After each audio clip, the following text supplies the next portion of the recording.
Going forward, your learning strategy will greatly depend on digital learning.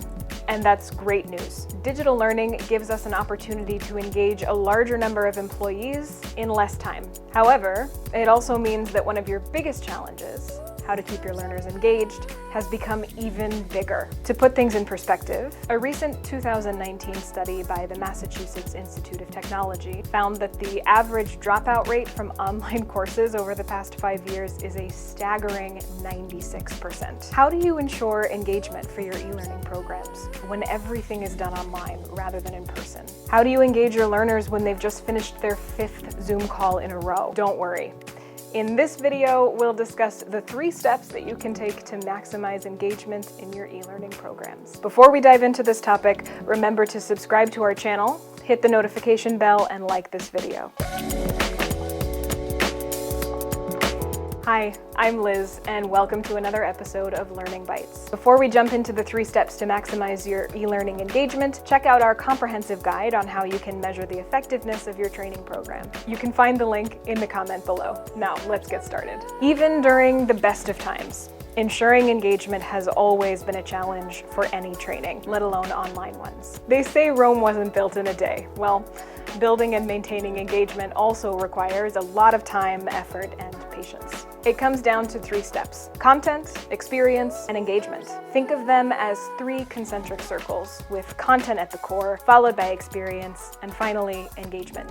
E-learning engagement is something that has to be built into the foundation of the digital training itself, which is why we'll start from the center and move outwards. Step 1, offer effective learning content. If you want engaged learners, your content needs to be interesting and relevant to their learning objectives. Now, personalized learning content is nothing new, but it has more often been done in an offline setting. This can be a major challenge as such trainings don't easily translate to an online setting. In that case, you need new content, which means you have 2 options. Build new online learning content with expert help, or use specialized third-party training. The first option is perfect if your organization already has a pool of online learning developers and trainers to rely on. This lets you customize the training to your own organization's needs. The downside is that building such a team can take time, and the content that you have might become outdated. If building your content isn't an option, you can always borrow from e-learning providers. With the sharp rise in digital learning, you have plenty to choose from,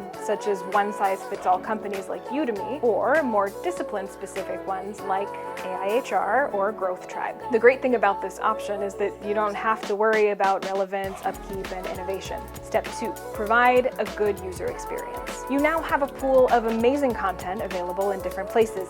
That's great, but if you don't curate the content well, your learners will end up spending more time searching for content than actually learning, and that will lose you engagement points. Here are 3 tips to keep in mind. Less is more, blend your learning, and enable socialization. The first tip, a minimalist approach can go a long way in ensuring a seamless learner experience. Make sure to keep the number of buttons on your learning management system, or LMS, homepage to a minimum. Make your LMS accessible from different devices, and consider making your lessons available for offline viewing. Tip number 2 is blending your learning. Learners aren't interested in a training program filled with nothing but page after page of reading, so mix things up with different types of content. Now, you also don't want your learners to spend all their time clicking instead of learning. Aim for practicality by using this general rule. Every passive activity, so reading or watching a video, should be balanced by an engaging activity, a quiz, a poll, or a game. Lastly,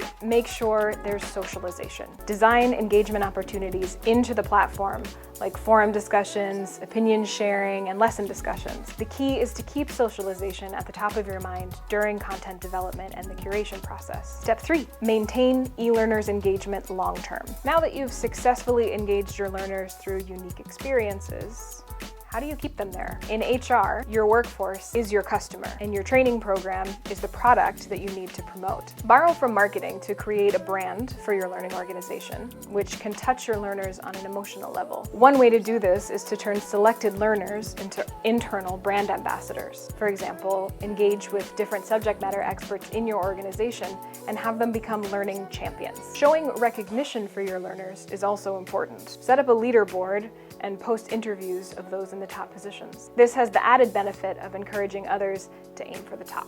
And remember, Marketing is all about consistency.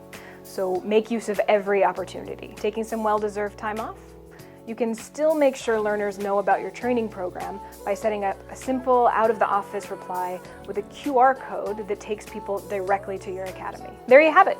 The 3 steps to maximize e-learning engagement. With the right tools, you can now make learning available anytime and anywhere. And with the right ingredients in place, you'll turn your learners into loyal fans. And that's it for this episode. Do you have other tips for improving e-learning engagement? Let us know in the comments. And don't forget to like the video and subscribe to our channel.